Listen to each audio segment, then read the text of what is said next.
አንዳንድ ሰው ከመሬት ተነስቶ ምን ይላል? ጅብ እንደዚህ አዝሎ ጅብ የሚጋልብ ምናምን ይላል። ይሄ በጣም የተሳሳተ ነው። ኢስላሚካሊ የተገኘ ነገር አይደለም። ከሙስሊሞች አሰር የምናገኘው ነገር አይደለም። ሩቅያ አድራጊው በትክክል ቁጭ ብሎ ቁርአን ሲቀራ በቃ ሸይጣኑን አስፈራራዋለሁ አስደነግጠዋለሁ ይላል። አይደለም፣ ማስፈራራትና ማስደንገጥ አይቻልም። ሌላው ስህተቱ ንግግር መፍጠር፣ ይሄ ከሁሉም የተከለከለ ነው። በጂኖችና በሰዎች መካከል ንግግር መፍጠር አስፈላጊ አይደለም። ዑለሞች ምን ይላሉ? እንዳታናግሯቸው ይላሉ። ሙዓወና፣ አንዱ ጂን እንዲያገዝ ማድረግ፣ ከአንዱ ጂን ኢንፎርሜሽን መውሰድ። ዑለሞች ምን ይላሉ? ፈላ ቱሰዲቁሁ ወላ ቱከዚቡሁ፣ በሚናገሩበት ጊዜ እውነት ነው ውሸት ነው እንዳትሏቸው። ምን እኮ ገሌ ነው ሲህር የሰራችብኝ ገሌ ነው እንደዚህ የገሌ ቡዳ ገሌ ብሎ በመጥቀስ ምክንያት ያንን ኢንፎርሜሽን እንደ ትልቅ ኢንፎርሜሽን ተወስዶ፣ አንዳንድ ዑለማዎች ደግሞ በጣም የቅርብ ሰው ሩቅያ ሲያደርግ ለውጥ አያመጣም ይላሉ። ልንጠነቀቅ ይገባል። በሚዲያ የምንሰማቸው ሁሉ ትክክል አይደለም፣ ገይረ ሸርዒ ነው። ኢቭን አሁን እዚህ ሚዲያ ላይ የምንሰማቸው አንዳንድ ሙስሊሞች ናቸው ለሙስሊሞች መልእክት እናስተላልፋለን ብለው እናስተምራለን ብለው የሚናገሩት አንድ ተራ ጠንቋይ የሚያወራውን ወሬ ነው። ሰዎች ላይ ጫና ለመፍጠር ለማስፈራራት፣ የሚያስፈራሩበት ምክንያት የታወቀ ነው፣ ግልጽ ነገር ነው። አንድ ሰው በቃ አንተ እኮ ይሄን ካላደረገ ይሄ ጂን እንዲህ ስለሆነ ኃይለኛ ስለሆነ ክንፍ ስላለው በራሪ ስለሆነ አፋሪት ስለሆነ ይላል የመዳን እድሉ ከባድ ነው ብለህ ታስፈራረዋለህ። ከዛ በኋላ ፈርቶ ያለውን ገንዘብ ንብረት ሽጦ ምን ብሎ ህይወቱን ለማዳን ጥረት ያደርጋልና ለማህበረሰቡ፣ ለሙስሊሙ ማህበረሰቡ፣ ለታማሚው ይህንን ማስተላለፍ ራሱ አላህ ጋር ያስጠይቀናልና እዚህ ሚዲያ ላይ የምትሰሩ ሰዎች ጥንቃቄ አድርጉ። ማስተላለፍ ካለባችሁ ቁርአን ላይና ሐዲስ ላይ ያለውን ብቻ አምጥታችሁ በመግለጽ አንድ ሰው በስፒሪቹዋል ዲዚዝ ሐኪም ነኝ ብሎ ከተቀመጠ አከማለሁ ካለ በተጨባጭ መያዝ ያለበት አሰረ ሰሐባ አሰረ ታቢዒን ወይ ደግሞ የሰለፎችን መንገድ ተከትሎ ብቻ ዒልሙን ሊያስተላልፍ ይገባል። ሰላም አለይኩም ወራህመቱላሂ አህባቢ። ዛሬ ስለ ስፒሪቹዋል ዲዚዝ ወይ ደግሞ መንፈሳዊ ህመም ምንድናቸው፣ መንፈሳዊ በሽታ ምንድናቸው የሚለውን ከነ መፍትያቸው ኢንሻአላህ ዛሬ እናያለን ማለት ነው። መንፈሳዊ ህመም የምንላቸው ስፒሪቹዋል ዲዚዝ የምንለው ማለት ነው ሱብሃንአላህ በመንፈስ የሚመጡ በሽታዎች ናቸው ማለት ነው። ፓቶሎጂዎቹ እነዚህ መነሻ በሽታ አምጪዎቹ ብዙ ጊዜ ሊሆን የሚችለው ምንድነው? ጂን ነው። ጂን ሸይጣን ወይ ደግሞ ያመጹ የሆኑ ሱብሃንአላህ አላህ ሱብሃነሁ ወተዓላ እንግዲህ ትላልቅ ፍጥሮችን ፈጥሬያለሁ ብሏል። ሰቀለይን የሚባሉት በጣም ከባድ ፍጡር ከሚባሉት ውስጥ ሰውና ጂኖች ናቸው ማለት ነው። ለዚህ ነው ወማ ኸለቅቱል ጂነ ወልኢንሰ ኢላ ሊያዕቡዱን፣ ሰውንም ሆነ ጂኖች እኛ እንዲያመልኩ እንጂ ሌላ ነገር አልፈጠርኳቸውም ያለው አላህ ሱብሃነሁ ወተዓላ ለዚህ ነው። ጂኖችን እንደ መጥፎ ሁል ጊዜ መቁጠር ተገቢ አይደለም። ምክንያቱም አላህን ዒባዳ እንዲያደርጉ እስከተፈጠሩ ድረስ እነሱም ራሱን የቻለ ላይፍ ያላቸው ናቸው። ለዚህ ነው አላህ ሱብሃነሁ ወተዓላ በቁርአን ይላል ወማ ሚን ዳበትን ፊል አርድ ኢላ ኡመምን አምሳሉኩም፣ ምድር ላይ ተንቀሳቃሽ እንስሳ ሆነ ማንኛውም ፍጡር በአጠቃላይ ተንቀሳቃሽ የሆኑ ነገሮች ልክ እንደናንተ ህዝቦች ናቸው። ስለዚህ ጂኖችም የራሳቸው የሆነ ፋሚሊ፣ የራሳቸው የሆነ አባት፣ እናት፣ ወንድም፣ ልጅ፣ የራሳቸው የሆነ ላይፍ፣ የራሳቸው የሆነ ንብረት፣ ሀብት የመሳሰሉ ነገሮች አሏቸው። ሸይጣንና ጂን ምንድነው ልዩነቱ ከተባለ መረድ ሻት ወይ ደግሞ ከአላህ ሱብሃነሁ ወተዓላ ያመጹት ሸይጣን ተብለው ይጠራሉ ማለት ነው። እነዚህ ሸይጣኖች ሁሉ ጊዜ እኛን ለማሳሳትና ሐቅ መንገድ እንዳንከተል ወደ ጀነት እንዳንገባ ጥረት የሚያደርጉ ናቸው። እሺ ይሄ ሌላ ርዕስ ነው። በዋናነት እነዚህ ጂኖች ወይ ደግሞ እነዚህ ሸይጣኖች እኛ ላይ ምን ሊያሳድሩ ይችላሉ? የተለያዩ አዳዎችን በመፍጠር የተለያዩ ባህሎችን በመፍጠር እኛ ወደ ሽርክ እንድንገባ፣ ዲን እንዳይኖረን፣ ኢማን እንዳይኖረን ይህን ጥረት ያደርጋሉ። ምሳሌ ዒባዳ እነሱን እንድናመልክ ከአላህ መንገድ ትተን ሌላ ዒባዳ ጂኖች እንድናመልክ ምን የመሳሰለ ይሄ ዛር ጨሌ የሚታረድ ይኖራል፣ ውቃቤ ምናምን የተባለ አዳዎችን በሰዎች መሃል በመፍጠር ይሄ ደግሞ እስላማዊ በማስመሰል የእስልምና ትክክለኛ መንገድ ነው በማስመሰል ብዙ ጊዜ ኢትዮጵያ ውስጥ የነበሩ ሙስሊሞች ይሄንን ሲተገብሩ ቆይተዋል ማለት ነው። ሱብሃንአላህ ይሄ ስህተት ነው። የተውሂድ ትምህርት ከመጣ ጊዜ በኋላ ደግሞ ብዙዎቹ ከዚህ መንገድ የወጡበት ሁኔታ ነው ያለው። ስቲል ደግሞ እስካሁን ድረስ የሚከበርበት ሁኔታ አለ። ምንድነው የሚደረገው? ቡና ይፈላል በየጊዜው፣ ቀን ተለይቶ ይደረጋል፣ የሚታረድ ነገር ይኖራል፣ አንዳንዴ ንፍሮ ይረጫል። ምንድነው የሚደረገው ማለት ነው? ቁርባን ለነሱ ቁርባን በማድረግ ዞሮ ከትክክለኛው መንገድ ከተውሂድ እኛን ማስወጣት ነው። አንዳንድ ጊዜ ከቤተሰብ መሃል ህመም እንዲሰማ ያደርጋል። እንግዲህ ረሱል ሰለላሁ ዐለይሂ ወሰለም ምን ብለዋል?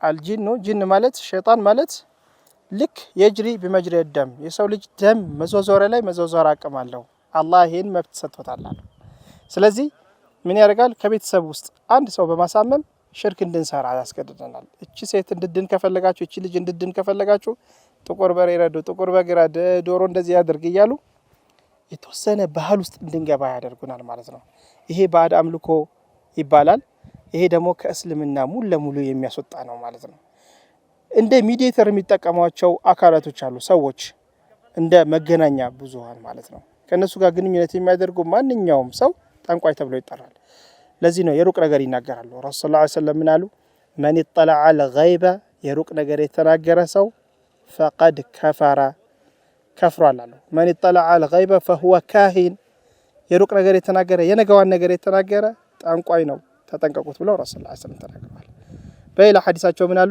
من اتى كاهنا او عرافا አቃለው ብሎ ወይ ደግሞ ጠንቋይ ነኝ ብሎ የተቀመጠ አካል ጋር የሄደ ሰው فصدقه እውነት ነው ብሎ ከተቀበለ فقد كفر بأبي القاسم በነብዩ ክዷል አሉ ኩፍር ላይ ነው ያለው አይ አልቀበለውም ተሳስተሃል ብሎ የተመለሰ ሰው ደግሞ የመቶ ቀን ሰላቱ አላህ አይቀበለውም ብለው ረሱላህ ሰለላሁ ዐለይሂ ወሰለም ተናግረዋል ማለት ነው አላ ኩሊ ሐል እንደዚህ አይነት ስርዓት እጅግ በጣም ልንጸየፈውና ልንጠነቀቀው የሚገባ ነገር ነው ማለት ነው ስለዚህ እነዚህ ፓቶሎጂዎች ወይ ደግሞ ቅድም በሽታ አምጮች ያልኳቸው የተለያዩ ባህሎችን ጠቅሰናል ማለት ነው በተጨማሪ ምን አለ ረሱላህ ሰለላሁ ዐለይሂ ወሰለም العين حق አይን ሐቅ ነው والسحر حق سحرም ሐቅ ነው ብለዋል ምንድነው ይሄ አይን ማለት በሰዎች ላይ የሚደረግ የሰው አይን ሰው ላይ የሚያርፍበት ሁኔታ ነው ያለው አንድ ባንድ ነው ያቻዋል ኢንሻአላህ አንደኛው አይን ነው ማለት ነው አይን ሱብሃንአላህ ማናችንም አይናችን እጅግ በጣም ፓወር አለው ለሌሎች ሰዎችን አታክ የማድረግ አቅም አለው በሸይጣን እገዛ ውስጥ ተገብቶ ማለት ነው ይሄ ከምን ይመጣል ከሐሰድና ከተለያዩ ነገሮች ይመጣል አንድ ጊዜ አንድ ሰሃባ ገላውን በሚታጠብበት ጊዜ ታጠበና ከዛ በኋላ ሞተ ያ ሰሃባ የቴደ ብሎ ረሱላህ ሰለላሁ ዐለይሂ ወሰለም ሲጠይቁ ምን አሉ ይሄ ሰሃባማ ገላውን እየታጠበ ያለ የሆኑ ሰዎች አረ ሰውነቱ ሲያምር ጀርባውን አይተውት እንዴት ያምራል ሲሉ ነበር ከዛ በኋላ ግን ትንሽ ብዙ ማልታመም ወዲያው ሞተ ብሎ ተናገረ فقط قتله አይኑ አይን ነገደለውኮ ከዚህ በኋላ አንድ ጥሩ ነገር ስታዩ ማሻአላህ ተባረከላህ በሉ ብሎ ረሱላህ ሰለላሁ ዐለይሂ ወሰለም ማለት ነው አንድ ደስ የሚል ነገር ስናይ ማሻአላህ ተባረከላህ ማሻአላህ ብቻ አይደለም ማሻአላህ ተባረከላህ የምትለዋል ካፋችን ልናዘወትር ይገባል አንድ ሰው በጣም በሀብት ሊኖረው ይችላል ጥሩ መኪና ሊይዝ ይችላል ጥሩ ቤት ላይ ሊኖር ይችላል ጥሩ ልጆች ሊኖሩ ይችላል ጥሩ ትዳር ሊኖር ይችላል ማሻአላህ ተባረከላህ ልንል ይገባል ጥሩ ቤት ስናይ ማሻአላህ ተባረከላህ ልጆች ሁላችንም ያሳሱናል ደስ ይሉናል ስለዚህ ዝም ብለን እናያቸዋለን በመናያቸው ጊዜ ደስ ስለሚሉን ማሻአላህ ተባረከላህ ካላልን ምን ያረጋቸዋል ማለት ነው እነሱን በአይን የመጠቃት እድላቸው እጅግ በጣም ከፍ ይላል ማለት ነው የአይን ጉዳይ በሁለት ነገር መክፈል እንችላለን አንደኛው ምንድነው ሆን ተብሎ ዴሊብሬትሊ አንድ ሰው በአይኑ አንድ ሰውን አታክ ማድረግ ይችላል ሁለተኛው ሳያቀው ልክ እንደቀደሙ ሳያቀው ማሻአላህ ሳይል አንድ ሰውን አታክ ሊያደርግ ይችላል ማለት ነው ሆን ብሎ ብዙ ሰዎች ግብር አርገው ብዙ ሽርክ ሰርተው አይናቸውን ፓወር እንዲጨምር የማድረግ አቅም አላቸው ማለት ነው ብዙ ጊዜ እንደዚህ አይነት ጠንቋዮች ሐሲዶች ሐስድ የሚሰሩ ሰዎች ይሄን ነገር ያደርጉታል እንደዚህ አይነት ሰዎች እጅግ በጣም አደገኛ ናቸው የመን አካባቢ ላይ ተከፍሏቸው ሰውን በአይናቸው ሐሰድ የሚያደርጉ አካላቶች ነበሩ ምን ያደርጋሉ ይሄን ሰው ይሐሰድልኝ ካሉት ሄደው ያን ሰው የተከፍሏቸው ሄደው ያዩታል ወይ ደግሞ ይታመማል ወይ የሆነ ነገር ይሆናል ሱብሃንአላህ እዛ ደረጃ ሊደርስ የሚችል ፓወር አለ ማለት ነው ይሄ ምን ይባላል በሀገራችን ቡዳ እያልን የምንጠራው ማለት ነው ሆን ብሎ በአይኑ አታክ የሚያደርግ በተፈጥሮ የሚመጣለትም ሰው አለ ብዙ ጊዜ እንደውም መነጽር አድርገው ራሳቸውን የሚከላከሉ ሰዎች አሉ ሳይፈልጉት ማለት ነው በአጠቃላይ ግን አብዛኛው ሰው ላይ አይን አለ ያን አይን ማሻአላህ ተባረከላህ ካላልን በስተቀር ልናፈርሰው አንችልምና ይሄን አንድ ጥንቃቄ ልናደርግበት የስፒሪቹዋል ዲዚዝ አምጪ አካል ነው ማለት ነው ሁለተኛ ልናየው የሚገባው ሲህር ነው ሲህር ሱብሃንአላህ ብዙ ሐሰድ አለ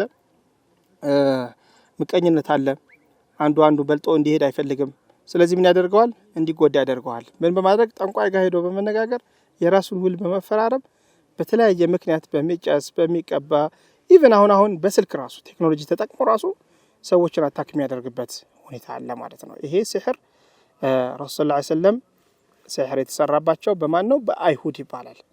ለቢድ የሚባል አንድ አይሁድ ምን አደረገ?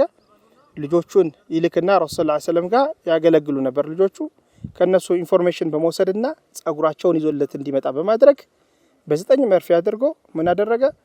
ሂል ውስጥ ወይ ደግሞ እንደዚህ የውሃ ጉድጓድ ውስጥ በመቅበር አስቀመጡት ማለት ነው።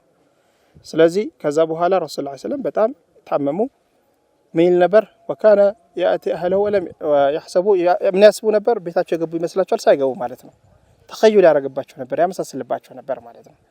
አላ ኩሊ ሐል ይሄ በሽታ ጅብሪልና ሚካኤል ወርደው ጅብሪል ያንን ቁርአን ቁል ሁወላሁ አሐድ ቁል አዑዙ ቢረቢል ፈለቅ ቁል አዑዙ ቢረቢን ናስ በቀራ ቁጥር አንድ መርፌ የተነሳበት ሁኔታ አለ። ሲሕር የሰራው ደግሞ ማን እንደሆነ አይሁድ እንደሆነ የተገለጸበትና እዛ ጉድጓድ ውስጥ ሄደው እንዳወጡት በሐዲስ ተገልጿል ማለት ነው። አላ ኩሊ ሐል ሲሕር ሐቅ ነው። ሲሕር አለ። ያ ሲሕር ግን ምንድነው? አንድ ሰው በሌላ ሰው ላይ የሚያደርስበት ሁኔታ ነው። ምንድነው ሲሕር የሚያደርጉበት? እሱ ያለውን ንብረት ወደ እኔ፣ እሱ ያለውን አቅም ፓወር ወደ እኔ እንዲመጣ፣ እሱ ያለውን ሀብት ወደ እኔ እንዲገለበጥ ይላሉ። ይሄ ብዙ ጊዜ ጠንቋዮች የሚዋሹት ነው። ረሱል ሰለላሁ ዐለይሂ ወሰለም ሲናገሩ ጠንቋዮች ሁልጊዜ ውሸት ይዋሻሉ አሉ። አንድ እውነት ግን ከጅን የሚመጣላቸውን አንድ እውነት ይዙና 100 ውሸት ይዋሻሉ አሉ። ስለዚህ ጠንቋዮች የተለያየ ውሸት ይዋሻሉ፣ የተለያየ ምስል ቪዥን እንዲኖረን ያደርጋሉ ማለት ነው። ይሄ እንግዲህ ሁለተኛው የስፒሪቹዋል ዲዚዝ አምጪ ነው ማለት ነው። ሶስተኛው ስፒሪቹዋል ዲዚዝ አምጪ ልክፍት የምንለው ነው፣ መስ የምንለው ነው።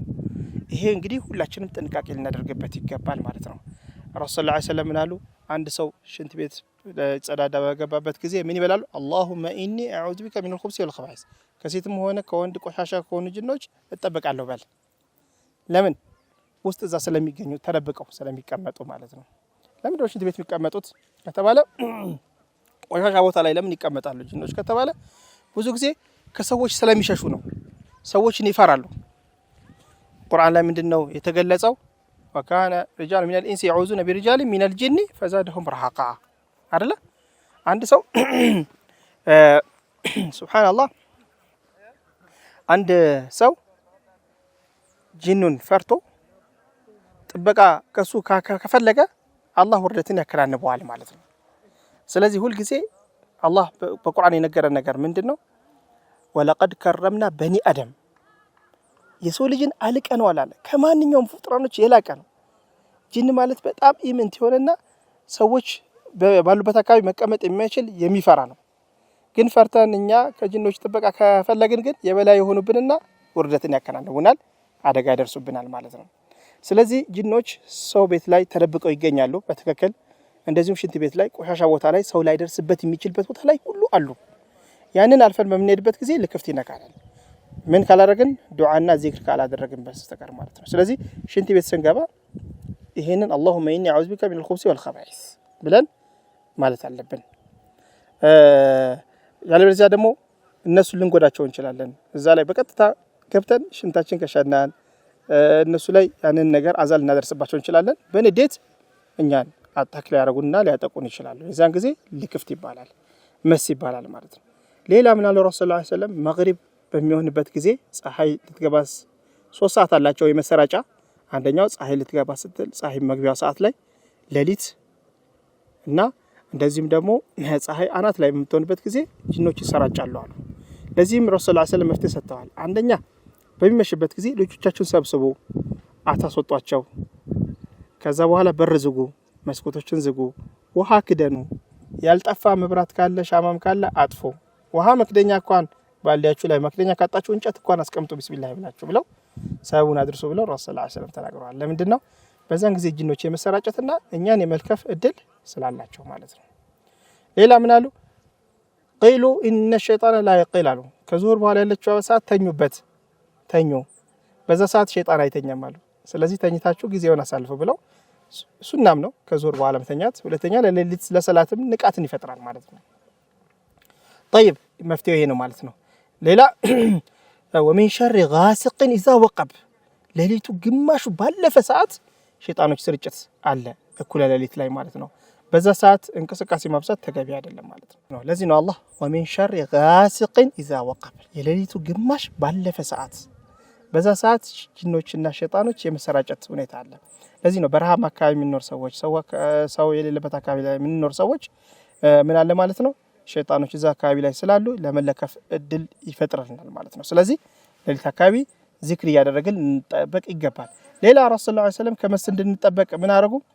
አንድ አካባቢ ላይ በምንሄድበት ጊዜ አሉ ሌላ አካባቢ ሰፈር ጉዞ በምናደርግበት ጊዜ ምን አዑዙ ቢከሊማቲላሂ ታማቲ ሚን ሸሪ ማ ኸለቅ ያለ ሰው አሉ እዚህ አካባቢ ላይ ሲገባ በአላህ ቃል እጠበቃለሁ አላህ ከሸር ከፈጠራቸው ነገሮች እጠበቃለሁ ያለ ሰው እስከሚመለስ ድረስ እዛ አካባቢ ላይ ምንም ችግር አይደርስበትም ብለዋል ማለት ነው።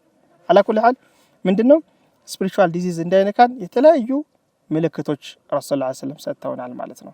ለምንድን ነው የሚነኩን ከተባለ ቀደም እነሱን ከፈራናቸው የበላይ እንዲሆኑ ካደረግናቸው ማለት ነው። ሌላ የከመስ ውጪ መስ አንዳንድ ሴቶችን በሚነካቸው ጊዜ አሽቅ ይባላል። ያ ጂን ሴቶቻችንን ይፈልጋቸዋል፣ ይወዳቸዋል። በወደዳቸው ጊዜ ለራሱ ለማድረግ ስለሚፈልጋቸው እድሜያቸው በጣም ከፍ ካለ በኋላ የራሱ ለማድረግ ጥረት ያደርጋል ማለት ነው። ስለዚህ ትዳር እንዳይዙ ይከላከላቸዋል፣ ኮምፎርት እንዳይሰማቸው ይከላከላቸዋል፣ ራሳቸውን እንዳይችሉ ይከላከላል ማለት ነው። ማህበራዊ ህይወታቸው በጣም የተበላሸ እንዲሆን ያደርጋቸዋል። ይሄ ምን ይባላል? አሸቅ ይባላል ማለት ነው። ሌላ ኪድስ መስ የህፃናት መስ የምንለው አለ። ትልቅ ጅኖች የኛን ትንሽ ህፃናት ጅኖች ሊነካ አይችልም።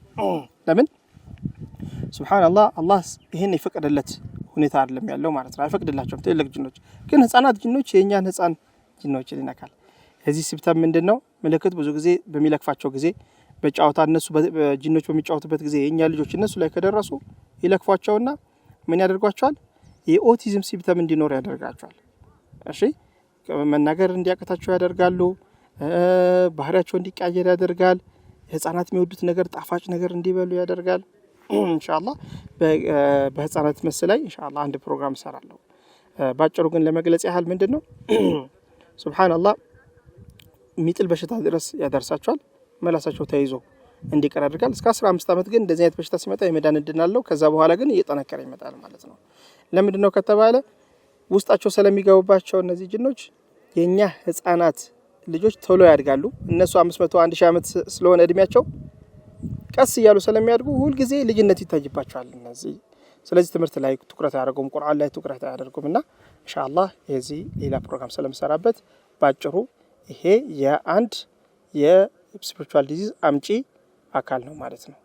ሌላው እንግዲህ ሱብሃንአላህ ከዚህ የስፒሪቹዋል ዲዚዝ የምንለው የሚመጣብን የሚችሉ ነገሮች በተለያየ አጋጣሚ ሰውነታችን ላይ ገብተው በቀላሉ ገብተው የሚወጡበት ሁኔታ አለ ማለት ነው። طيب ሌላ በሽታ አምጪ ምንድነው ከተባለ ቅድም እንደጠቀስኩት የተለያዩ የሆኑ የአምልኮ ስርዓቶች ናቸው ማለት ነው። ለምሳሌ እንደ ዛር፣ እንደ ውቃቤ፣ ጨሌ የመሳሰሉት ነገሮች እነዚህ በሰዎች መካከል እንደ ባህል እንዲታይና በየጊዜው ጂኑ ዒባዳ እንዲደረግ ይፈልጋል ማለት ነው። ትክክል። ይሄ በአካል የምናየው ከዚህ በፊትም በወላጆቻችን በአያቶቻችን የሙስሊም አካል አድርጎ በመቁጠር ተውሂድን ካለማወቅ ዒልም ከማጣት እንደዚህም ደግሞ ሽርክ ምን እንደሆነ ካለማወቅ ብዙ ጊዜ ሲተገብሩት አይተናል። አልহামዱሊላህ ይሄ ዳዕዋ ከተስፋፋ በኋላ ሰው እያቆመበት ያለበት ሁኔታ ነው ያለው። ግን ስቲል ሰዎች ይሄንን ፕራክቲስ እየሰሩት ያሉበት ሁኔታ አለ። ምንድነው ካልን ሱብሃንአላህ በየጊዜው የሚከበር ነው ማለት ነው። ክብር ይከበራል። ያ የሚከበረው ነገር ምንድነው? ዒባዳ ለማን? ለጂኑ ነው። ያ ጂን 1000 ዓመት ይኖራል። አንድ ሰው ሲሞት ሌላ ሰው ተተክቶ ዒባዳው እንዲቀጥልለት ይፈልጋል። ለዚህ አንድ ምሳሌ ልስጣችሁ። አንድ ሰው በየቀኑ 10 ብር ስትወጣ ስጠው፣ ነገም ስጠው፣ ከነገ ወዲያም ስጠው። በአራተኛው ቀን ካልሰጠኸው ቂም ይይዝብሃል። ወይ ደግሞ ሌላ ሰው ከሰጠው በጣም የበለጠ ቂም ይይዛል። ልክ ጂኖችም ይሄ ዒባዳ ሲቋረጥባቸው ከፍተኛ የሆነ ቂም ይይዙና ልጆች ላይ አደጋ ማድረስ ይፈልጋሉ። እነዚያ ልጆች በከፍተኛ በሽታ እንዲሰቃዩ ያደርጓቸዋል ማለት ነው። ይሄ እንግዲህ በየጊዜው የምናየው ነው። በጣም የተቸገርንበት ነው። ሰዎችን ከዚህ በሽታ ለማውጣት በጣም ብዙ ፕሮሰስ ይፈልጋል። መጀመሪያ ተውባ ማድረግ አለባቸው። ከዛ በኋላ ሕክምናውን በተለያየ መልኩ መቀጠል አለባቸውና እጅግ በጣም እንዲወሳሰብ ያደርጋል ማለት ነው። አንዳንድ ሀገራት በተለይ እንደ ሞሮኮ ያሉ ሀገራት ይህንን በማድረጋችን ፓወር እናገኛለን ይላሉ። ግልጽ ነው። ፓወር የምናገኘው ምንድነው? በጣም በባህር እስከ መራመድ ድረስ ማንኛውም ሚስማርም ሆነ ከባድ ነገር ቢወጋን አንጎዳም። ለምን እኛ ይህን ዛር አምላኪዎች ነን ወይ ደግሞ ዒባዳ እናደርጋለን ወይ ደግሞ ይህን ፕሮሰስ ስለምንፈጽም ብለው ያምናሉ። ስለዚህ ምን ይመጣል? ቤታችን ላይ በረካ ይመጣል ብለው ያምናሉ። በተቃራኒው ግን በጣም ተጎጂዎች፣ በጣም ታማሚዎች ከቤታቸው ድህነት የማይጠፋ ችግር የማይጠፋ ታማሚ ሰው የማይጠፋ ሆነ እናገኛቸዋለን ማለት ነው። ይሄ እንግዲህ የጠንቋዩና እንደዚሁም ደግሞ የጂኑ ሽንገላ ነው ማለት ነው። ለዚህ ደረጃ የሚያደርሳቸው ከአላህ ያጣላቸዋል፣ ከአላህ ረህመት ያወጣቸዋል ማለት ነው። ይህን በቤተሰቦቻችን የምንሰማ ከሆነ በከፍተኛ ጥረት ልናስወግደው ይገባል። ከፍተኛ የሆነ በዱንያ ላይ ውርደትን ነው የሚያከናንበን፣ አኺራ ላይ ደግሞ የበለጠ ውርደትና የሽርክ እንደፈጸምን አድርገው አላህ Subhanahu Wa Ta'ala ደግሞ ሽርክን የማይምርበት ሁኔታ ነው ያለው ማለት ነው። طيب ሌላው አንዳንድ ሰዎችን በምን ያታላችኋል? ዒባዳ እናንተ ካደረጋችሁ ብዙ ዚክር ካደረጋችሁ አላህ ጋር ትቃረባላችሁ ይላችኋል። ይሄን ደግሞ በማመሳሰል የሆነ ነገር ህልም እንዲያዩ በማመሳሰል የሆነ ነገር ያገኙ እንዲመስሉ ያደርጋቸዋል። ለዚህም 1000 ዚክር 2000 ዚክር ምናምን አድርጉ ብሎ ከዲንጋይ ይሄን ያህል ከቀራህ እኮ ይሄን ቁርአን ታረጋል እያለ ያታልላቸዋል ማለት ነው። ከዛ በኋላ ወደ ራሱ መስመር በማስገባት ከዲን ከተውሂድ ያስወጣቸውና ቢድዓ ላይና ሽርክ ላይ እንዲሰፈቁ ያደርጋቸዋል። ሌላ መሻይኾችን እንድናከብር ቀብር ላይ እንድንዘይር ያው አላማው ብዙ ጊዜ ከዲን ማውጣት ስለሆነ ቀብር ዚያራ እንዲስፋፋ ይሄ ገሌ መሻይኽ እኮ በጣም ትልቅ መሻይኽ ስለሆነ እሱን ካከበርን ጀነት እንገባለን እስከሚል ድረስ በማድረስ ሰዎችን በማታለል ታክቲክ በመስራት ሽርክ ውስጥ እንዲገቡና ከዲን እንዲወጡ በማድረግ ይሄን ካላደረጉ ግን በበሽታና በስቃይ በድህነት እንደዚህም ደግሞ ሱቃቸው እንዲከሰር በማድረግ ችግር ውስጥ እንዲገቡ ያደርጋቸዋል ማለት ነው። ስለዚህ ይሄም ከባድ የሆነ ጥንቃቄ ያስፈልጋል። እሺ እነዚህ ከሆኑ በሽታ አምጪዎቹ ምንድናቸው? ምልክቶቹ ሲምፕተሞቹ ምንድናቸው የሚለውን ኢንሻአላህ እናያለን ማለት ነው። አብዛኛው ስፒሪቹዋል ዲዚዝ እንግዲህ ትልቁ ምልክቱ የራስ ምታት ነው። የራስ ምታት፣ እንቅልፍ ማጣት፣ እሺ ቤት ውስጥ በረካ ማጣት፣ ነገራቶች ስኬት ማጣት። ለምን መጀመሪያ በረካ ታገኛላችሁ ይሳካላችኋል ነበር የሚሏቸው። በተቃራኒ ደግሞ አላህ ምን ያደርገዋል? በእነሱ ላይ ተቃራኒ እንዲያገኙ ያደርጋቸዋል። በረካም እንዲጠፋ ያደርጋል፣ ስኬትም እንዲያገኙ ያደርጋቸው ማለት ነው። የሆድ ህመም ከፍተኛ ሚና ይጫወታል። በተለይ አይን ከሆነ ሲህር ከሆነ የሆድ ህመም ኦቪየስ ነው፣ በቃ የማይቀር ነገር ነው። ሆድ ላይ ተቀምጦ ያሰቃጃል ማለት ነው። ከሆድ ተነስቶ ብሬን ላይ ለመውጣት ደግሞ ኮንትሮል ለማድረግ ያን ሰው ሙሉ ለሙሉ ኮንትሮል ለማድረግ ብሬን ላይ መውጣት መቻል አለበት። ስለዚህ ብሬኑ ላይ ለመውጣት ጥረት በሚያደርግበት ጊዜ ከፍተኛ ግብግብ በሚፈጥርበት ጊዜ ራስ ምታትና ማይግሬን ተጋላጭ ያደርጋቸዋል። በተጨማሪ ሰውነት እንዳይቀሳቀስ በተለይ እግርን በመያዝ ለምን ሰላት እንዳይሰግድ። ሰላት ከሰገደ ብዙ ጊዜ ኮምፎርት አይሰማቸውም፣ ከለቀው ይወጣል ማለት ነው። ግን ሰላት እንዳይሰግድ ምን ያደርገዋል? ይጫጫነዋል፣ ጀርባው ላይ ይጫጫነዋል። ሆድ ህመም አለ፣ ራስ ምታት አለ። እግሩ ደግሞ እንዲያብጥ ጉልበቱ እንዳይሰራ ፓራላይዝድ ነኝ ብሎ እንዲቀመጥ ትልቁን ጥረት ያደርጋል ማለት ነው። በተጨማሪ ደግሞ የእጅ ህመም ያመጣል። በተለይ ሴቶች ላይ እጅ ህመም ያመጣል። ለምንድን ነው? ተንቀሳቅሰው ስራ እንዳይሰሩ እጃቸውን ይዛቸዋል። ወንዶችን ደግሞ እግራቸው ህመም እንዲሰማቸው ያደርጋል። በተቃራኒ ደግሞ እጅም እግርም ህመም የሚሰማቸው ሰዎች አሉ ማለት ነው። ይሄ ለምንድን ነው? እንቅስቃሴ ለማገድ ዒባዳ ለማገድ ነው። ሌላ ሰደቃ በጣም ያግድባቸዋል። ዚክር ቁርአን ገልጠው እንዲቀሩ አያደርጋቸውም። ሰላት በጣም ነው የሚጫጫናቸው። ዒባዳ ላይ ምንም አይነት ዒባዳ እንዲያደርጉ ፈቃድ አይሰጣቸውም ማለት ነው። ይሄ ሌላኛው ሲምፕተም ነው ማለት ነው። طيب በተጨማሪ ሳይኮሎጂካሊ በጣም የተጎዱ ናቸው። በጣም ፍርሃት ይሰማቸዋል። ራስ ማጥፋት ይፈልጋሉ። ለቅሶ ነው፣ እንቅልፍ ማጣት አለ። አንግዛይቲ የምንለው በጣም ውጥረትና ጭንቀት ይፈጥርባቸዋል። እንደዚህም ደግሞ ንጭንጩ በትንሽ ነገር የመወስወስ ያመጣባቸዋል። ሌላ ደግሞ ትልቅ ደረጃ ሲደርስ ደግሞ ተኸዩል በቃ መመሳሰል ኢቭን አንድ ነገር አይተው በቃ እንዳላዩ ነው። ያላዩትን ነገር ደግሞ እዚህ ጋር እኮ የሆነ ነገር ተፈጥሯል ብሎ መናገር ያመጣል ማለት ነው። ከፍተኛ የሆነ ሳይካትሪክ ዲዚዝ ያመጣል። ሌላ ወስዋስ ነው። በቃ አንድ ሰው ትንሽ ቀና ብሎ ካያቸው አሃ ስለኔ ምን አስበው ነው ብለው ይገምታሉ። ወይ ደግሞ ስለኔ ሚስጥር አውርታቸዋል ብለው እንዲወሰወሱና በጣም እንዲረበሹ ያደርጋቸዋል ማለት ነው። እና ሲምፕተሙ በተለያየ በሽታ መጠን የተለያየ ያመጣል። የሚያደርሰው ኢፌክት አለ። ምንድነው ኢፌክት ከተባለ ስራ እንድንሰራ ባለማድረግ ኢኮኖሚካሊ እንድንጎዳ ያደርገናል። ሁለተኛ ሶሻል ላይፋችን ሶሻል ላይፋችን በጣም ደካማ ያደርገናል። ከሰው መቀላቀል አንፈልግም። የትዳር ህይወታችን እጅግ በጣም ደካማ ነው። ሴቶች አርግዘው እንዳይወልዱና ትዳራቸው እንዳይቀጥል ትዳራቸው እንዳይጸና ያደርጋል።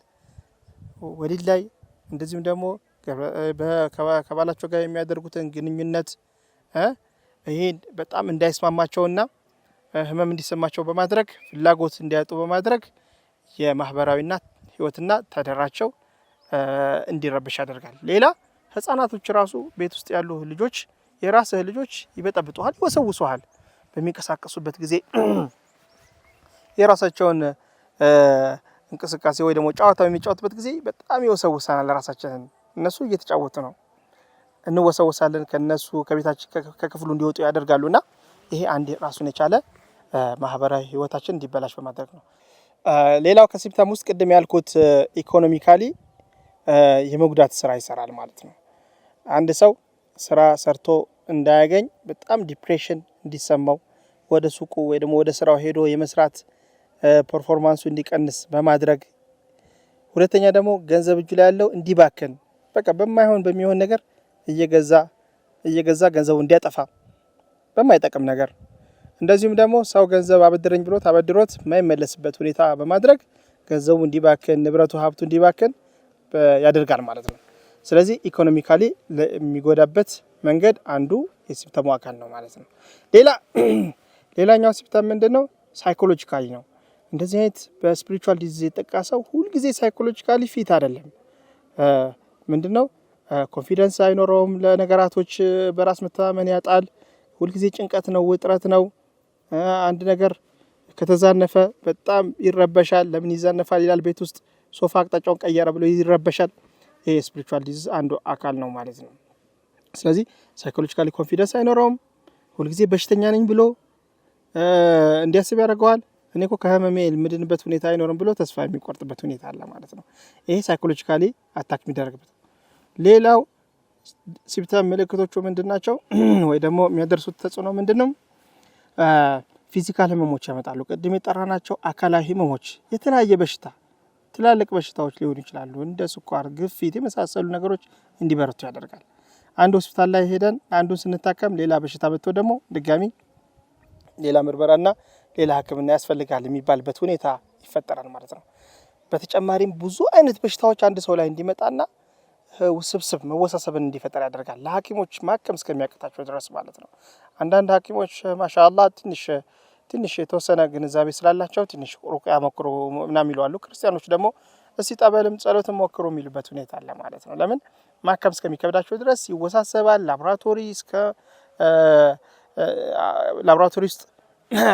ላቦራቶሪን ሀሳብ አዛብቶ በሽተኛ እንዲመስል በማስደረግ ብዙ አይነት በሽታዎች ሰውነታችን ላይ ዲቨሎፕ የሆኑ እንዲመስል ያደርጋል።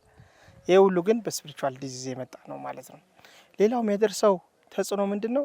ሴቶች ስኬት ላይ እንዳይደርሱ፣ ጉዞ ካላቸው ሌላ ሀገር እንዳይጓዙ፣ አረብ ሀገር ላይ ስራ ሰርተው ስኬት እንዳይሰማቸው፣ ገንዘባቸውን እንዳይዙ፣ ትዳር የሌላቸው ሰዎች ትዳር የመያዝ አቅማቸው እጅግ በጣም አናሳ እንዲሆን፣ ለትዳር ለመተጫጨት እንኳን ፊታቸው ኢቭን የፊታቸው ከለር እንኳን የመቀየር አንዳንዴ ጠቆር አንዳንዴ ቀላ የማለት ነገር የማሳየት ነገር እና ባላቸው አይቷቸው ወዷቸው እንዳያገባ መቼም ረሱል ሰለላሁ ዐለይሂ ወሰለም ስታገቡ ሄዳችሁ እዩ ብሏል። በቃ ጥሩ ልጅ ናት፣ ቆንጆ ናት፣ በቃ ትወዳታለህ ተብሎ በሚላክበት ጊዜ ፊቷ ላይ ደስ የማይል ድባብ በማየት ከዚህ ትዳር የሚያቋርጥበት ሁኔታ ይኖራል ማለት ነው እና ትዳር እንዳይሰካ የሚያደርገው በዚህ መልኩ ነው ማለት ነው። ሌላኛው ኢባዳ ላይ እንዳንሳተፍ፣ ሰደቃ እንዳናደርግ፣ ሰላታችን እንዳናጠናክር፣ ዚክር እንዳናደርግ ትልቅ ተጽዕኖ በማድረግ በመጫጫን ከኢባዳና ከአላህ ጋር ያለን ቅርበት ያርቅብናል ማለት ነው። እነዚህ ነገሮች በጣም በስፋት በሀገራችን በጣም እየተስፋፋ ይገኛል ማለት ነው። ግን እንዴት እንደዚህ ሊሆን ቻለ ካለን በአሁኑ ሰዓት ቅርብ ጊዜ የወጣ የዛሬ 3 ወር 4 ወር በሚዲያ የተነገረ አንድ ስታቲስቲክስ አለ። ምን ይላል? ኢትዮጵያ ውስጥ ከ3 ሰው 1 ሰው ጠንቋይ ቤት ይሄዳል የሚል መረጃ ወጥቷል ማለት ነው። ስለዚህ ይሄ በጣም ሲቪር ነው። በጣም ኤክስፖዠሩ እጅግ በጣም እየሰፋ የመጣበት ሁኔታ ነው ያለውና ሁላችንም ጥንቃቄ ማድረግ አለብን። ጥንቃቄ ማድረግ አለብን ሲባል እንዴት ነው? ይሄን ነገር ሸክ ውስጥ መግባት አለብን። እገሌ እኮ እንዲህ ሊያደርግብን ይችላል እንደዚህ ያየንና አሳመኝ ብለን ሸክ ውስጥ መንገባ ከሆነ በትክክል ያ ነገር ይደርስብናል። መሆን ያለበት ምንድነው ሁልጊዜ ተውሂዳችንን መያዝ መቻል አለብን። እንደገና ደግሞ በአላህ ተወኩላችን እጅግ በጣም የላቀ መሆን መቻል አለበት። ማንኛውም ችግር ማንኛውም ስፒሪቹዋል ሆነ ማንኛውም የሰው ልጅ ጣጣ እኛ ላይ ምንም ሊያደርግ አይችልም አላህ እስካልፈቀደ ድረስ የምትለውን ፕሪንሲፕል መያዝ ያስፈልገናል ማለት ነው። ለዚህ ነው ረሱል ሰለላሁ ዐለይሂ ወሰለም አላህ እስካልፈቀደ ድረስ ወለይን اجتمع الناس ሰዎች ቢሰባሰቡብህ እንኳን على ان يضرك ሊጎዱ ኢላ ማ كتب الله لك አላህ ካልከተበው በስተቀር ለም يضرك ሊጎዱ አይችልም ብሏል። ወለይን اجتمع الناس على ان ينفعوك ሊጠቅሙ ሰዎች ቢሰባሰቡ ለም ينفعوك ሊጠቅሙ አይችልም አላህ እስካልከተበው ድረስ። እቺን ፕሪንሲፕል እንዲዝ ይገባል ማለት ነው። ይሄን ከያዘን ሱብሃንአላህ ምንም ሊነካን አይችልም። በዋናነት ተወኩል ነው ማለት ነው። እሺ አንድ ሰው በዚህ በሽታ ከተጠቃ በምን ምክንያት ሊጠቃ ይችላል? ምንድናቸው ሪስክ ፋክተሮቹ ካልን 5 ኮንዲሽኖች አለው ማለት ነው። አንደኛ አንድ ሰው ሲህር ሊሆን ይችላል፣ አይን ሊሆን ይችላል፣ ውስጡ ሊገባበት አይችልም። ጂን እኛን ሊያጠቃን ከፈለገ ውስጣችን መግባት አላህ አልፈቀደለትም። ውስጣችንን ግን ማየት ይችላል። እንዴት አድርጎ ማየት ይችላል? ልክ እንደ መስታወት ማየት ይችላል። ያንን መስታወት ግን ሰብሮ መግባት አይችልም 5 ኮንዲሽኖች እስካልተሟሉ ድረስ። ዑለሞች ምን ይላሉ? ኸውፉን ሸዲድ ከባድ የሆነ ፍርሃት ካለበት፣ ከባድ የሆነ ስጋት ካለበት፣ ወልፈዘዑን ሸዲድ ከባድ የሆነ ድንጋጤ ሲከሰት፣ ወልፈርሑን ሸዲድ ከባድ የሆነ ደስታ በሚደሰትበት ጊዜ፣ ወልማዕሲያ ማዕሲያ ውስጥ በሚወድቅበት ጊዜ በእነዚህ ሁኔታዎች ውስጥ ያ መስታወቱን ሰብሮ የመግባት እድል አለው ማለት ነው። ከገባ በኋላ ግን ብቻውን አይሆንም። ምን ያደርጋል? የተለያዩ አይኑንም ቡዳውንም ሲህሩንም ሰብስቦ አንተን የበለጠ ችግር ውስጥ እንድትገባ ያደርጋል። የበለጠ ህመም ውስጥ እንዲሰማ፣ የበለጠ ዲፕሬሽን ውስጥ እንድትገባ በአንድነት ይሰራሉ ተባብረው ማለት ነው። ምክንያቱም ኦልሬዲ አንድ ጊዜ ገብቷል። ለዚህ ነው እንደዚህ አይነት በሽታ ያለባቸው ሰዎች ገበያ ከጓደኞቻቸው ጋር ሊሄዱ ይችላሉ፣ ሰርግ ላይ ሊሄዱ ይችላሉ፣ ለቅሶ ላይ ሊሄዱ ይችላሉ። ለብቻቸው ታሞ ይመለሳሉ። ለምንድን ነው? ውስጣቸው ክፍት ስለሆነና ማንኛውም ጂን የመውጣትና የመግባት እድሉ ስላለው ማለት ነው። አንድ ጊዜ ስለተሰበረ ነው። በምን ኮንዲሽን? በእነዚህ ኮንዲሽን እንጂ በዙሪያችን ቢኖር እንኳን የዛሬ 10 ዓመት የተላከ ሲህር ላይ ይገባ ይችላል። ይህን ኮንዲሽን ባገኘ ጊዜ ግን ሰብሮ ይገባና ከዛ በኋላ ምን ያደርጋል? ሰውነታችን ላይ ተጽዕኖ ፈጥሮ ቅድም ያልናቸው ሲምፕተሞች እንዲመጡና እንደዚሁም ደግሞ ከተውሂዳችን ከዲናችን እንድንወጣ ትልቁን ጥረት ያደርጋል ማለት ነው። ስለዚህ ሁልጊዜ ከኛ ምን ይጠበቃል ከተባለ ቅድም ከጠራኋቸው ሪስክ ፋክተሮች ራሳችን መጠበቅ አለብን። ደስታ ከፍተኛ መሆን የለበትም። ደስታችን ጀነት ስንገባ ነው። ድንጋጤ መፈጠር የለበትም። አላህ ያለው ነገር ነው የሚከሰተው። ሐዘን ከፍተኛ የሆነ ሐዘን ነው አንደኛው። ሐዘን ውስጥ መግባት የለብንም። ልናዝን እንችላለን። ኢነል ዐይነ ለተድመዕ ወልቀልቡ ለተሐዘን ብለዋል ረሱል ሰለላሁ ዐለይሂ ወሰለም። አይናችን ልታለቅስ ትችላለች፣ ልባችን ልታዝን ትችላለች። ግን ወላ ነቁሉ ኢላ ማ ሸረዐ አምረና አላህ ያዘዘንን እንጂ አንናገርም ብለዋል ረሱል ሰለላሁ ዐለይሂ ወሰለም። ስለዚህ ሐዘን በሚገጥመን ጊዜ ከፍተኛ የሆነ ሐዘን ውስጥ መግባት በጣም ለችግር ያጋልጣል ማለት ነው። ሌላው ማዕሲያ፣ ከማዕሲያ ራሳችን መጠበቅ አለብን። ከማንኛውም ወንጀል አላህን ከሚያሳምጹ ፉሐሽ የሆኑ አላህ የከለከላቸው ነገሮችን ማድረግ የለብንም። በተለይ ቤታችን ውስጥ የተለያዩ ፊልሞች መታየት የለባቸውም። የተለያዩ ሱራዎች መሰቀል የለባቸውም። ቤታችን እስላማዊ ቤትና የዲን ቤት ካደረገን ከዚህ በሽታ እኛም ልጆቻችንም አላህ Subhanahu Wa Ta'ala ይጠብቀናል ማለት ነው። طيب አንድ ሰው በዚህ መልኩ ሪስክ ፋክተሩ ተጋላጭ ሆኖ ከመጣበት በምን ልናስወግድ እንችላለን ነው ሌላው ጥያቄ። ጥሩ ጥያቄ ነው። እንግዲህ ይሄ በሽታ ከመጣብን ትልቁ መሳሪያችን ቁርአን ነው። ቅድም ስለ ሩቅያ በሌላ ፕሮግራም ሰርቻለሁኝ። ወኑነዚሉ ሚነል ቁርአን ማ ሁወ ሺፋ፣ ቁርአን ላይ ቁርአን መድኃኒት አድርገን አውርደናል ብሏል ረሱል ሰለላሁ ዐለይሂ ወሰለም። ምናሉ በሌላ ሐዲሳቸው አለይኩም አልቁርአን ወልዐሰል፣ ማርና ቁርአን አደራችሁን ብለዋል። ሁለቱም በማጣመር በዚህ ሰውዬ ማርን በመስጠት ሩቅያ በማድረግ ከዚህ በሽታ ሙሉ ለሙሉ ማስወገድ እንችላለን። አሁን የተያዘው ትሬንድ ምንድነው? ቁርአን ቤት ተብሎ ይከፈታል። ከዛ በኋላ ሰዎች እዛ ይሄዳሉ። ባልሆነ ባልተገባ መልኩ እክትላጡ ምኑ በተስፋፋበት ሁኔታ፣ ንክኪው በተስፋፋበት ሁኔታ ሩቅያ እናደርጋለን ይላሉ። ይሄ በጣም ስህተት ነው። ሩቅያ መደረግ ያለበት አንደኛ ንያ ያስፈልጋል። ተነጅቶለት ለዛ ሰው ራሱን ካመመው ራሱ፣ ሆዱን ካመመው ሆዱ እንዲድን ንያ ከተደረገ በኋላ ምን መደረግ አለበት? ሸሪዓን በጠበቀ ተውሂድን በጠበቀ መልኩ ቁርአን ሩቅያ መደረግ መቻል አለበት። በተጨማሪ ደግሞ ጢብ ነበውያ እስላማዊ የሆኑ ነብያዊ የሆኑ መድኃኒቶችን በመጠቀም ከሰውነቱ እንዲወጣ ማድረግ። ሌላ ሰደቃ፣ ዒባዳ፣ ዚክር እነዚህ ነገሮች ያስወግዳሉ። ኢነል ሐሰናቲ ዩዝሂብነ ሰይአት መልካም ነገር በማድረግ ሰላት በማብዛት ዒባዳ በማብዛት መጥፎ ነገሮች ከሰውነታችን እንዲወገድ ያደርጋል ማለት ነው። ሌላ ሐጅና ዑምራ ትልቁ ሚና ይጫወታል ማለት ነው። ሰደቃ ግን ቋሚ መሆን መቻል አለበት። ዝም ብለን አነስተኛ ወይ ደግሞ ዱዓችን ራሱ ትርክ ምርክ መሆን የለበትም። ነይተን ቁጭ ብለን ዱዓ ማድረግ መቻል አለብን። ሰደቃችን ነይተን ማድረግ አለብን። ሩቅያም ተነይቶ መሆን መቻል አለበት ማለት ነው። ሌላ ሩቅያ ላይ የምናየው ነገር ምንድነው? ሩቅያ አድራጊው በትክክል ቁጭ ብሎ ቁርአን ሲቀራ በቃ ሸይጣኑን አስፈራራዋለሁ አስደነግጠዋለሁ ይላል። አይደለም፣ ማስፈራራትና ማስደንገጥ አይቻልም። ንያችን መሆን መቻል ያለበት ምንድነው? ቁርአኑ ዚክር ነው፣ ተግዛጽ ነው። ያ በሚሰማው ያ ስፒሪቹዋሊ የያዘው ጅን ሊሆን ይችላል፣ አይን ሊሆን ይችላል፣ የመሳሰሉት ቅድም የጠቀስናቸው ቁርአን በሚያዳምጥ ጊዜ ልቡ ራርቶ ሂዳያ እንዲሰጠው ለማድረግ ነው አንደኛ እርምጃ። ሁለተኛ አይ በቃ ይህን ቁርአን በመስማቴ ተጨንቄያለሁ፣ በቃ ተውበትም አላረግም፣ ባይሆን ይህን ሰውነት ለቅቄ እሄዳለሁ ብሎ ከሄደ በጣም ጥሩ አማራጭ። በዚህ ንያ መሆን መቻል አለበት። ሌላው ስህተቱ ንግግር መፍጠር፣ ይሄ ከሁሉም የተከለከለ ነው። በጂኖችና በሰዎች መካከል ንግግር መፍጠር አስፈላጊ አይደለም። ዑለማዎች ምን ይላሉ? እንዳታናግሯቸው ይላሉ።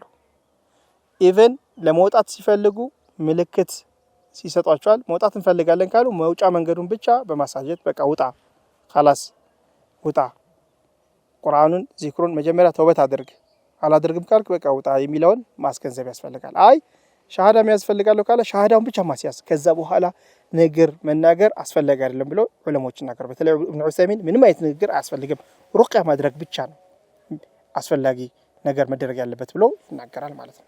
ሌላው በሩቅያ ላይ ትልቁ የሚፈጠር ስህተት ምንድነው? ሙዓወና፣ አንዱ ጅን እንዲያገዝ ማድረግ፣ ከአንዱ ጅን ኢንፎርሜሽን መውሰድ።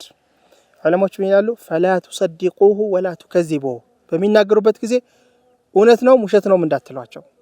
በቃ ከተናገሩ ባልሰማ ማለፍ ነው፣ ወይ ደግሞ የተናገረውን ንግግር እውነት ነው ውሸት ነው ብሎ መመዝገብ ያስፈልግም። እኔ እኮ ገሌ ነው ሲህር የሰራችብኝ፣ ገሌ ነው እንደዚህ፣ የገሌ ቡዳ ገሌ ብሎ በመጥቀስ ምክንያት ያንን ኢንፎርሜሽን እንደ ትልቅ ኢንፎርሜሽን ተወስዶ ያንን በገሃዱ ዓለም ላይ አፕላይ ማድረግ ተገቢ አይደለም። መደረግ ያለበት ምንድነው? የተናገረው ነገር እውነት ነው ውሸት ነው እንዳትሉ ነው ያሉት ዑለማዎች። ይሄን ከያዘን ሱብሃንአላህ ትክክለኛ ኩሬቢሊቲ፣ ትክክለኛ ፈውስ እናገኛለን። እንደዚህ አይነት አቋም ያላቸው ሰዎች ጋር በመሄድ ሩቅያ መደረግ መቻል አለበት። አንዳንድ ዑለማዎች ደግሞ በጣም የቅርብ ሰው ሩቅያ ሲያደርግ ለውጥ አያመጣም ይላሉ። በትክክል አዳፕቴሽን ስለሚፈጥር ነው። ለምሳሌ ሚስት ከታመመች ባልየው እኔ ሩቅያ አደርግላታለሁ ሊል ይችላል። ላ ምናልባት በሁለቱ መካከል ያለው ግንኙነት ትንሽ የመላመድ ነገር ስላለ ውጤት ላያመጣ ይችላል። ግን መሆን ያለበት ምንድነው?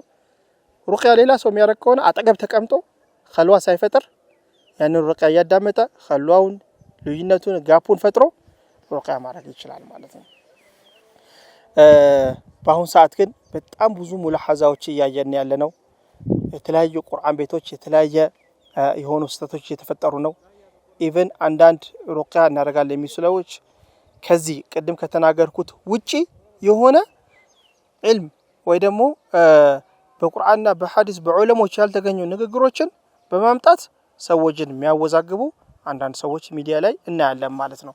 ይሄ በጣም የተሳሳተ ነው። ምክንያቱም ከዚህ በፊት የተለያዩ ዓሊሞች የተለያየ ነገር ጽፈዋል። ያ ግን ተቀባይነት የለውም በዲነል ኢስላም። በዲነል ኢስላም ተቀባይነት ያለው በጣም ታላላቅ ዑለሞች ደሊልን ተገን አድርገው የሚናገሩት ነገር ነው። አንዳንድ ሰው ከመሬት ተነስቶ ምን ይላል? ጅብ እንደዚህ አዝሎ ጅብ የሚጋልብ ምናምን ይላል። ይሄ በጣም የተሳሳተ ነው። ኢስላሚካሊ የተገኘ ነገር አይደለም። ከሙስሊሞች አሰር የምናገኘው ነገር አይደለም። ስህተት ነው። መያዝ ያለብን ቅድም ያወራኋቸው ተጨባጭ አሰሩ ሰሐባ ላይ አሰሩ ታቢዒን ላይ ወይ ደግሞ ሰለፎች ላይ የተገኙ አንዳንድ ፖይንቶች ካልሆነ በስተቀር እዚህ ለሙስሊሞች በመናገር ሰዎችን ኮንፊውዝ በማድረግ የበለጠ በሽታ ውስጥ እንዲወድቁ ስጋት ውስጥ እንዲገቡ በማድረግ እንደዚህ አይነት ንግግሮችን አስፈላጊ አይደለም። ይሄን መልእክት ማስተላለፍ ማስፈላጊ አይደለም። ዑለማዎቹ ቢሉት ምንድነው? አንድ ሰው ስፒሪቹዋል ዲዚዝ ካለበት ቁርአን ብቻ ቀሩበት። ኢቭን ስለ ፕሮሰሱ ማስረዳትም ተገቢ አይደለም። በቃ ያ ስፒሪቹዋል ፓርቲ የሚወጣበት መንገድ ብዙ ነው። የበለጠ ነገር በተነጋገረ ቁጥር ምን ይፈጠራል? በሽታው እንዲጠነክርባቸው ነው የሚያደርገው። ለዚህ ነው ሱረቱል ጂን ላይ ምንድነው የሚለው? ካነ ሪጃሉ ሚነል ኢንሲ የዑዙነ ቢሪጃሊ ሚነል ጂኒ ፈዛደሁም ረሃቃ አይደለ? ሰዎች አላህ አክብሯቸዋል፣ ጂን ፈርቷቸው ይሸሻል። ግን ስለ ጂኑ ትልቅነት እንደዚህ ያደርጋል፣ ይጋልባል፣ እንደዚህ ያደርጋል፣ ሰዎች እንደዚህ ያስጨንቃል፣ ይከለክላል ምናምን ብለን የጂኑን ክብደት በተናገርን ቁጥር በትክክል ጂኑ ክብደቱን ይጨምራል። ከዛ እነዛ ሰዎች ላይ በሽታውን ይጨምራል፣ ኃይሉ ይጨምራል፣ የመዳን እድላቸው ጠባብ ነው የሚሆነው። በዚህ የተነሳ ለረጅም ዓመት በዚህ በሽታ የሚሰቃዩበት ሁኔታ ነው ያለው ማለት ነው። ስህተት ነው። አንድ ሰው በዚህ በሽታ ከተጠቃ ሱብሃንአላህ መድኃኒቱ ቁርአን ነው። በቀላሉ በጥቂት ጊዜ ውስጥ መዳን አለበት። ያለበለዚያ የተለየ ፕሮሰስ ውስጥ መግባት መቻል የለበትም ማለት ነው። ስለዚህ ልንጠነቀቅ ይገባል። በሚዲያ የምንሰማቸው ሁሉ ትክክል አይደለም፣ ገይረ ሸርዒ ነው። ጠንቋዮች የሚፈጥሩት ሀሳብ ነው ሰዎችን ለማስፈራራት። ኢቭን አሁን እዚህ ሚዲያ ላይ የምንሰማቸው አንዳንድ ሙስሊሞች ናቸው ለሙስሊሞች መልእክት እናስተላልፋለን ብለው እናስተምራለን ብለው የሚናገሩት አንድ ተራ ጠንቋይ የሚያወራውን ወሬ ነው። ራሱ የፈጠረው ከጅኑ ጋር ተስማምቶ አውርቶ ሰዎች ላይ ጫና ለመፍጠር ለማስፈራራት ከፈሩ በኋላ ገንዘባቸው፣ ንብረታቸው እንደዚሁም ደግሞ ጤናቸው እንዲዛባ ለማድረግ ትልቅ ጥረት ያደርጋል። ከዛ በኋላ ያ ባለ ሀብት ከሆነ ና ገንዘብህ ጂኖችን እንደዚህ በረካ እንዲያደርጉልህ ወይ ደግሞ ሌላ ጂን አንተን በረካን ይገፉብሃል፣ ስለዚህ እኛ ጋር ከመጣ ይባረክልሃል በማለት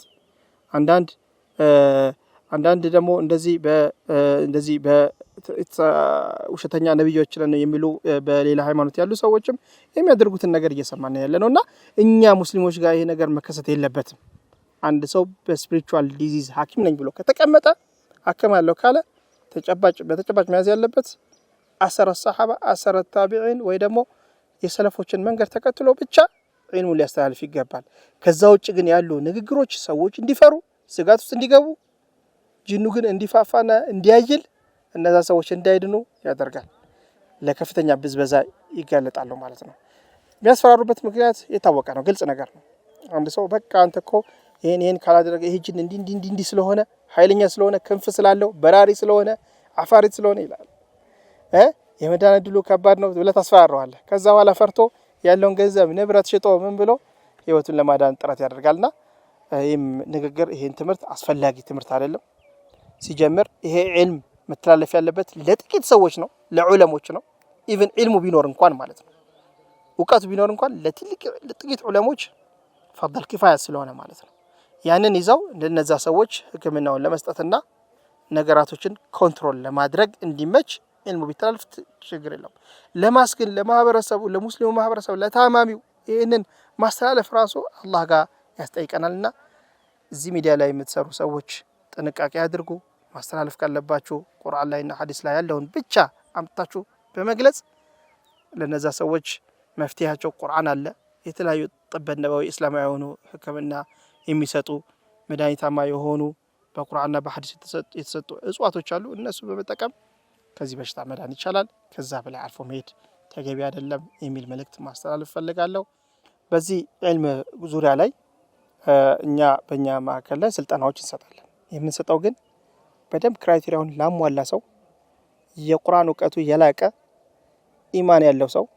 ምክንያቱም ምን ያሉ ዑለሞች አልቁርአኑ ሰይፉን ብለዋል። ቁርአን ሰይፍ ነው አሉ። ሰይፍ ብቻውን መቁረጥ አይችልም። ምን ይፈልጋል? ጡንቻ ይፈልጋል ማለት ነው። አንድ ሰው ክንዱ ጡንቻው በጣም የበረታ ከሆነ በሰይፉ አንደኛ ሰይፉን መሸከም ይችላል፣ ሁለተኛ ደግሞ ሲቆርጥ በከፍተኛ ሁኔታ የመቁረጥ አቅም አለው ማለት ነው። ስለዚህ ቁርአን ሰይፍ ነው አሉ። ጡንቻው ደግሞ ኢማን ነው አሉ። ኢማን ያለው ሰው ነው ቁርአን መቅራት መቻል ያለበት፣ ቁርአን ሩቅያ ማድረግ መቻል ያለበት። ኢማን ካለው ኢማኑ ምንድነው? ጡንቻ ነው ማለት ነው። በኢማኑ ልክ ነው የሚቆርጠው። ብቻውን ቁርአን ግን ሰይፍ ነው። ማንኛውም ሰው ትንሽ አላህ ቢቀራ የማዳን አቅም ከፍተኛ ነውና ሴሌክቲቭሊ ለይተን ዒልሙ ያለውን ሰው አቅም ያለውን ሰው ደረጃውን ለይተን ስልጠና እንሰጣለን ማለት ነው። በሩቅያ ዙሪያ እንደዚህም ደግሞ በስፒሪቹዋል ዲዚዝ ዙሪያ ስልጠና እንሰጣለን፣ ሰርቲፊኬት እንሰጣለን። ይህንን ይዞ አንድ ሰው ይህንን ትምህርት ማስተማርም እንደዚህም ደግሞ ሩቅያውን ማድረግ ይችላል ማለት ነው። ስለዚህ በዚህ ዙሪያ ብዙ ኮንፊውዥን ካላችሁ ሌሎች ሰዎች ጋር ሄዳችሁ የሰማችሁት ነገር እኛ ጋር ማለን ብላችሁም ታስቡ ከሆነ ይሄን ብሬኖች ለማድረግ ለማስተካከል እኛ ማዕከል ጋር መጣችሁ ዲስከስ ማድረግ እንችላለን። እንደዚህም በሚዲያ ጥያቄያችሁን ብታቀርቡልን ኢንሻአላህ መልስ ለመስጠት ዝግጁ ነን። ግን ቅድም እንዳልኳችሁ ሲሪየስ የሆነ ኢልሙ የሚሰጠው ለጥቂት ሰዎችና ብቃቱ ላላቸው ሰዎች ነው። ሌላው ግን ለማሱ ግን የተወሰነ ኢንፎርሜሽን ለመስጠት ኢንሻአላህ ዝግጁ ነን። ሌላ ፕሮግራም ላይ እስከምንገናኝ የዛሬ ፕሮግራምን እዚህ ጋር ቋጫለሁ። አሰላሙ አለይኩም ወራህመቱላሂ ወበረካቱሁ።